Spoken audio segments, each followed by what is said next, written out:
अस्सलाम वालेकुम मलګرو د عمران خان د گرفتاری خطره ختمه شوه. نن په یو ډیره غټه مقدمه کې د عمران خان ضمانت منظور شو.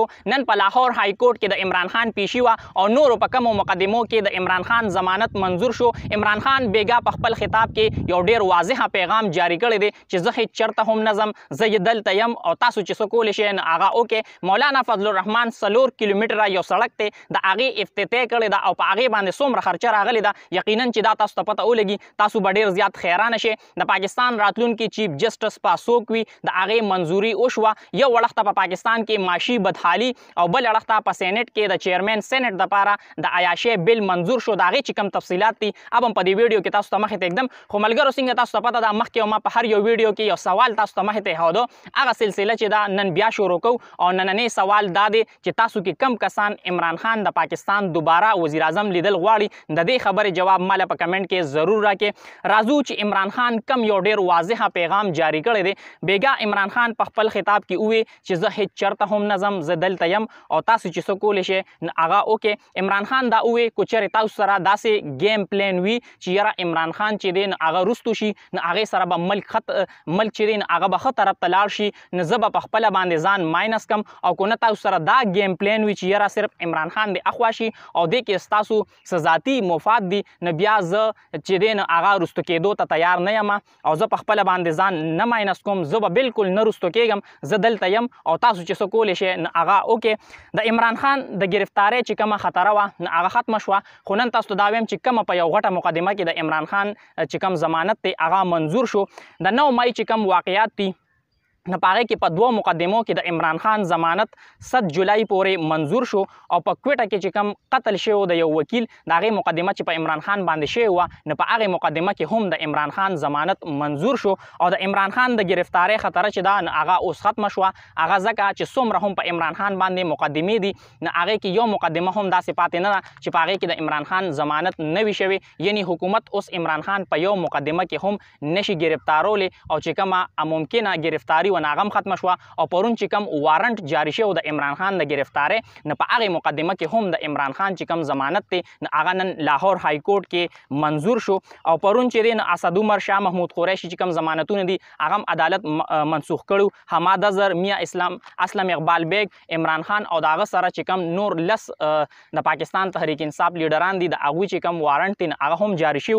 خو د عمران خان چې کوم وارنټ جاری شو نو هغه نن په هغې کیس کې د عمران خان ضمانت منظور شو.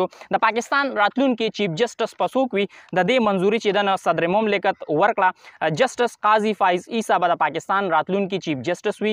هغه نن چې دی صدر د هغې منظوري ورکړه او په 17 سپتمبر 2023 باندې به جسټس قاضي فایز عیسی حلف ولي، ځکه چې په 16 سپتمبر باندې د پاکستان چې کوم موجوده چیف جسټس دی نو هغه ریټایرډ کیږي او په 17 سپتمبر باندې به بیا جسټس قاضي فایز عیسی چې دی هغه د پاکستان چیف جسټس حلف ولي. مولانا فضل الرحمن یو 4 کیلومتره سړک ته د هغې افتتاح کړې ده او د هغې نه پس په سوشل میډیا باندې په هغه باندې ډېر زیات تنقید کیږي، ځکه چې په هغې 4 کیلومتره سړک باندې کومه خرچه راغلې ده نو هغه ډېره زیاته ده. مولانا فضل الرحمن په ډي آی خان کې یو سړک افتتاح کړې ده، د هغې چې کوم فاصله ده ټوټل څومره هغه طویل دی هغه 4 کیلومتره دی او په هغې باندې 3 ارب 63 کروڑ روپۍ خرچه راغلې ده. یعنی 1 کیلومتر چې دی هغه په 90 کروڑ روپۍ باندې پروت دی، 90 کروڑ روپۍ په هغې باندې خرچه راغلې ده. او کوم چې د مواصلاتو وزارت دی هغه د مولانا فضل الرحمن صاحب زوی سره دی، ځکه په هغه باندې ډېر زیات تنقید کیږي چې په دې سړک کې اخر داسې څه دي چې په دې باندې دونه ډېره زیاته خرچه راغلې ده. او چې کوم اوریا مقبول جان دی هغه هم دې باره کې ټویټ کړی دی او هغه دا ویل دي چې کوم کمیشن او کرپشن په تخمینه کې شاملول دي، په خرچه کې شاملول دي، د هغې چې کوم فند دی هغه د دې نه خلک زده کړي. ځکه چې د دې نه مخکې عمران خان هم د یو سړک افتتاح کړی وه، د هغې چې کوم ټوټل روټ نو هغه 30.65 کیلومتر یعنی 31 کیلومتر او په هغې باندې 4.75 ارب روپۍ چې د خرچه راغلی وه.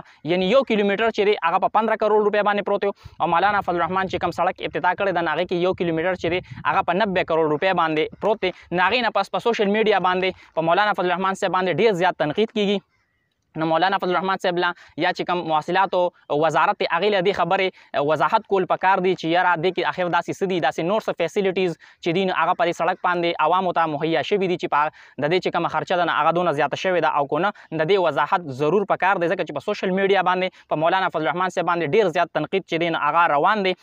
د اردو یو محاوره ده مال مفت دل بې رحم، یعنې چې د مفتو مالي که نه په هغې باندې بیا د سړي زړه چې دی نو هغه نه سوځي. یو اړخ په پاکستان کې معاشي تباهي ده، پاکستان ډیفالټ طرف ته روان دی، او بل اړخ ته چیرمن سینټ دپاره د عیاشۍ پیکیج منظور شو. د هغې چې کوم تفصیلات دي هغه زه تاسو ته مخې ته ږدم.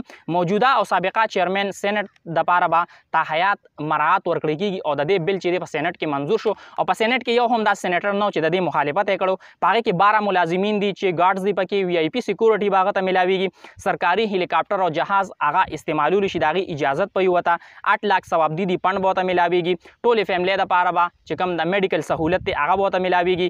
بیروني دورې چې کومې هغه کوي هغه مکمل فری وي، پری پیټرول به مفت رهایش به اعلی معیار یو کور به هغه ته میلاویږي، او که نه هغه چاته د کرۍ په کور کې اوسیږي نو هغه ته به 2.5 لاک روپۍ یعنې 2.5 لکه روپۍ ماهانه چې ده نو هغه د کرۍ په مد کې هم ورکړی کېږي.